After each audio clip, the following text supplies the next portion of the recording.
ষষ্ঠ শ্রেণীর বন্ধুরা তোমাদের স্বাগত। তোমাদের যে গণিতের 2.3 এর সমস্যাগুলো আছে, আজকের টপিকে আমি বহু নির্বাচনীর 1 থেকে 10 পর্যন্ত যে সমস্যাগুলো আছে এটা নিয়ে আলোচনা করব। আশা করি তোমরা সমস্যাগুলো মনোযোগ সহকারে দেখবে এবং আমার সঙ্গে থাকবে। বহু নির্বাচনের সমস্যাগুলো কিভাবে সমাধান হয়, কেন ওটা উত্তর হবে, যদিও ওখানে দেওয়া আছে, আমি এটাই মূলত তোমাদের দেখাবো। তো আশা করি তোমরা শুরু থেকে শেষ পর্যন্ত আমার সঙ্গে থাকবে এবং সমস্যাগুলো দেখে যদি তোমরা প্রকৃতপক্ষে উপকৃত হয়ে থাকো তাহলে চ্যানেলটিকে সাবস্ক্রাইব করবে। আর যারা অলরেডি আমার চ্যানেলকে সাবস্ক্রাইব করে আমার সঙ্গে আছো তোমাদের অসংখ্য ধন্যবাদ। তো দেখো বন্ধুরা, কিভাবে আমরা এই বহু নির্বাচনী সমস্যাগুলোর সমাধান করতে পারি সেটা এখন দেখব। 2.3-এর 1-এ যে সমস্যাটা ছিল, এরকম একটা ছক দেওয়া আছে, বলেছে যে ছকের বাম পক্ষের সাথে ডান পক্ষের মিল কর। তো এই ক্ষেত্রে ক, খ, গ, ঘ, উ এইরকম 5টি সমস্যা এখানে দেওয়া আছে। তো প্রথমে কয়ে বলেছে যে অনুপাত কি, আর ওই পাশে আবারও ক, খ, গ, ঘ দেওয়া আছে, কার সাথে কে মিল হবে সেটাই মূলত আমাদের এখানে দেখানোর বিষয়। তাহলে অনুপাত একটি ভগ্নাংশ, তাহলে এটার কয়ের সাথে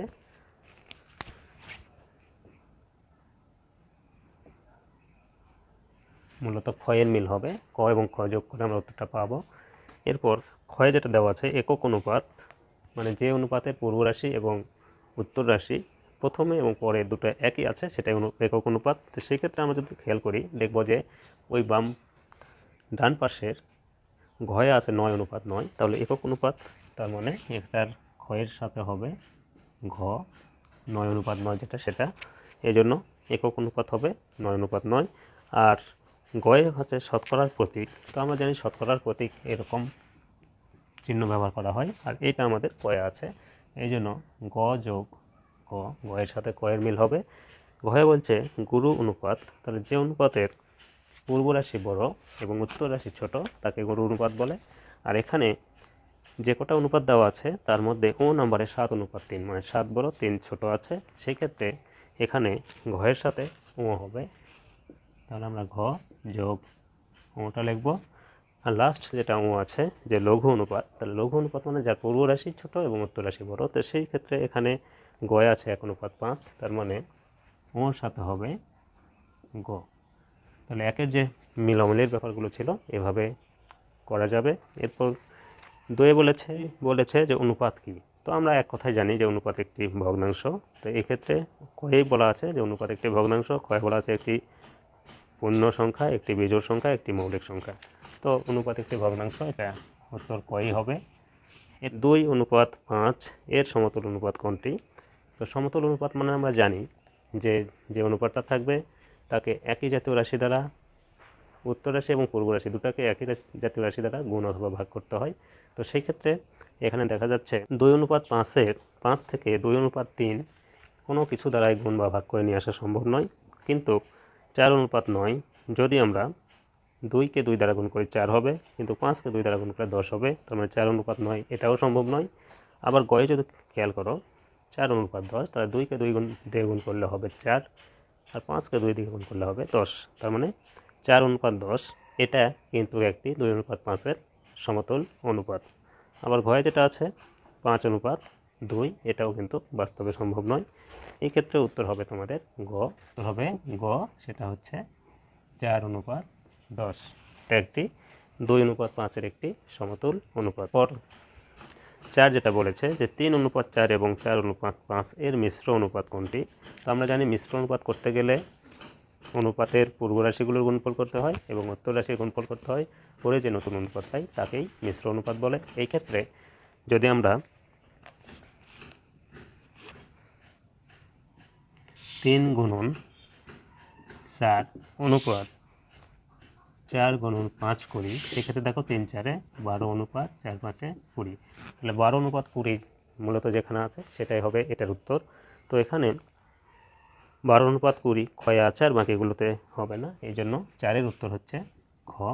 এরপর আমরা 5 নম্বরটা দেখব। তো 5 নম্বরটা বলেছে যে 3:20 অনুপাতটি শতকরায় প্রকাশ করলে কোনটি হবে? 3:20কে যদি আমরা শতকরায় প্রকাশ করি, তো এগুলো আমরা কিন্তু করেছি কয়ে।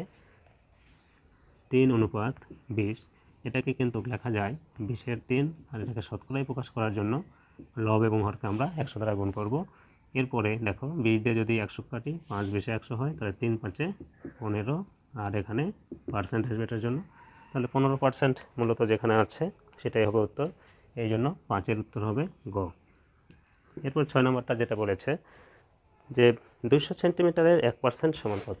200 সেন্টিমিটারের 1%, তাহলে 200 এর 1% মানে আমরা লিখতে পারি 200 গুণন 1-এর নিচে 100 কাটলে এখানে পাওয়া যাচ্ছে 2, তাহলে 2 এর গুণ করলে 2, তাহলে এই ক্ষেত্রে 6-এর উত্তর হবে 200 সেন্টিমিটারের 1% সমান 2 সেন্টিমিটার, 2 মিটার কিন্তু হবে না, তাহলে এই ক্ষেত্রে উত্তর হবে গ। তাহলে 6-এর উত্তর পাচ্ছি গ। এখন 7 বলেছে 1:5 অনুপাতের, এটা একটা বহুপদী সমাপ্তিসূচক একটা তোমাদের বহুনির্বাচনী দেওয়া আছে। এক্ষেত্রে 7 নম্বরটা যেটা আছে 1:5, তাহলে এর পূর্ব রাশি যেটা পূর্বে থাকে সেটা, তাহলে পূর্ব রাশি 1, এটা সঠিক।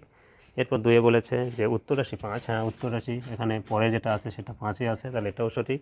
এবং এর ব্যস্ত অনুপাত হচ্ছে, তার মানে এটাকে উল্টিয়ে দিলে 5টায় আগে একটা পরে নিয়ে গেলে যেটা হবে সেটা হচ্ছে 5:1, তাহলে এটাও কিন্তু সঠিক। এক্ষেত্রে এটার উত্তর 3টাই সঠিক, এই জন্য ঘ হবে, তার মানে 1, 2, 3 তিনটি সঠিক।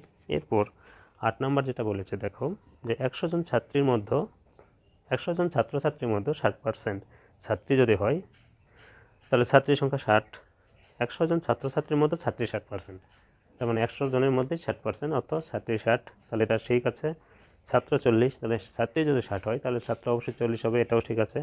আর ছাত্র অনুপাত ছাত্রী সমান 3:2, তাহলে দেখো এটা আমরা যদি করে দেখি সেই ক্ষেত্রে 60:40, এখানে আমরা যদি ছোট করে দিই তাহলে 3 × 60 আর 2 × 40, তার মানে 3:2 কিন্তু হয়।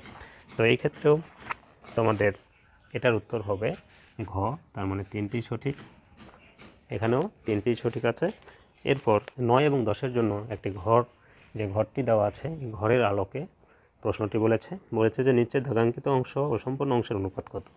তো খেয়াল করলে আমরা যদি দেখি যে দাগাঙ্কিত অংশটা সম্পূর্ণ অংশের 4/1 তাহলে আমরা এটা বলতে পারি যে নিচের দাগাঙ্কিত অংশটা সম্পূর্ণ অংশের 1:4, মানে 1 ভাগ দাগাঙ্কিত সম্পূর্ণ 4/1। তো সেই ক্ষেত্রে 9-এর উত্তর হবে ক, 1:4। এরপর 10 নম্বর যেটা আছে সেটা হচ্ছে চিত্রে বৃহত্তম বর্গক্ষেত্রটির ক্ষেত্রফল কত? মানে পুরো বর্গটার ক্ষেত্রফল কত? তো দেখো বাহু দৈর্ঘ্য এই পাশেও 2 ওই পাশেও 2 আছে, আর আমরা জানি ক্ষেত্রফল বের করতে গেলে দৈর্ঘ্য আর প্রস্থ গুণ করতে হয়, সেক্ষেত্রে 2 আর 2 গুণ করলে 4 বর্গ মিটার হবে, তাহলে উত্তর আমাদের পাবো 10-এর ঘ।